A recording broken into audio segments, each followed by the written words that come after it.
If you're installing Windows Server 2019 on a physical server, one of the first concerns you have is making sure the hardware in your server is sufficient to run the operating system, all the applications you intend to run on it. Now, something that we're not really able to do is say, you need this much memory, you need this processor, you need this much hard drive space, because that depends on what you're going to do with the server. If I'm going to have a server that runs a database, and I'm going to have another server that is just a file server, and users just connect to it to read PDF files or Word documents, those two servers will have drastically different hardware requirements. So it truly depends on the function of the server. What we have here is the minimum requirements that Microsoft actually lists. So if you are somehow below this, you would not even install the operating system. Now, some of these are basically assumed knowledge, really. Processor architecture, 64-bit. There is no 32-bit server operating system.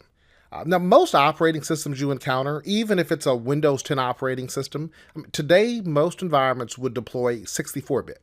So if you have a client OS like Windows 10, you can get a 32-bit or you can get a 64-bit. Server operating systems since 2008 R2 server only come in 64-bit. So that is really just a foregone conclusion, has to have a 64-bit processor. The speed of the processor at a minimum 1.4 gigahertz. Now, most processors are going to far exceed that, so that is normally not a concern. Only time that would be a concern is if you have an old server and you're going to repurpose it and you want to put Server 2019 on it, but it would have to be an extremely old server. For RAM, now this one is very interesting. 512 megabytes. This is the minimum amount of RAM to install the operating system. Less than this, you can't install the operating system. No one would build a server that has 512 megs, or we'll say half a gig of RAM. That's going to be incredibly slow the moment you power it up. So that is a true minimum for the operating system to run, not a number that we would deploy. Normally, if you're going to deploy the operating system, 4 gigabytes or more.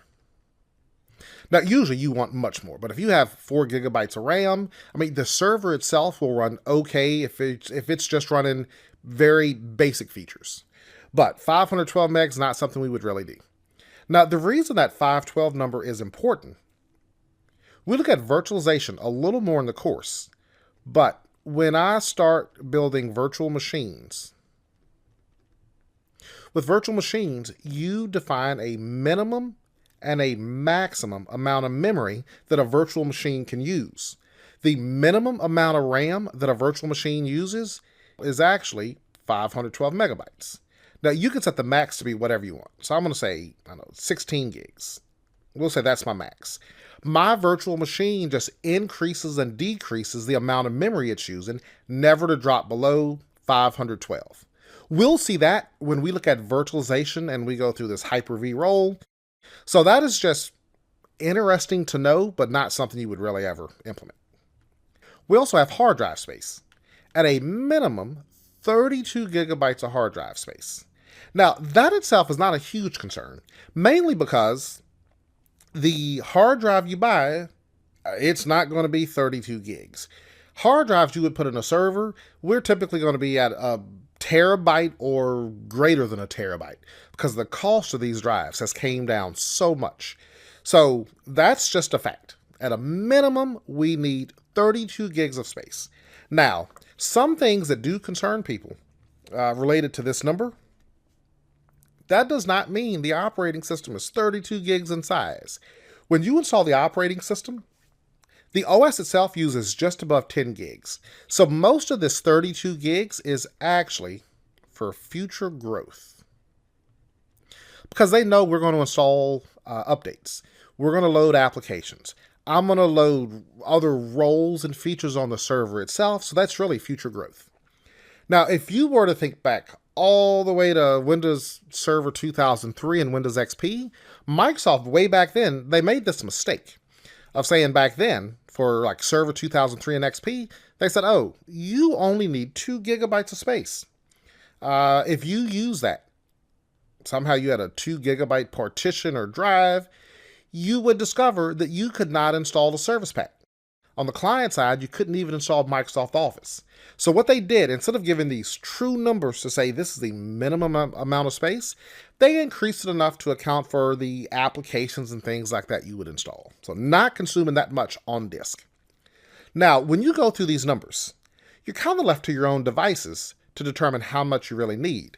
Because depending on the role, if you want this to be file server, a database server, an email server, something like that, that's going to affect the resources you need. And we can't say how many resources you need because it depends on your environment. If I have a server and I know this server is server 2019, but it's going to run Microsoft's SQL server. But my company only has 40 users. So no more than 40 users connect to this. Another company has a 2019 server that also runs SQL. This company has, we'll say, 4,000 users. So we're going to have much more than 40 users connected to this at one time, potentially hundreds or thousands of users at one time. Then naturally, this server is going to require many more resources than this one here. So there's not a number or a document you could read that would directly say, these are the resources you need. At most, you could go to the Microsoft site and they would give you estimates. So they would say, oh, if you have a SQL server and you have 1 to 1,000, if you have 1,000 to 5,000, these are the recommended resources. So it just depends, ultimately, is the right answer to that.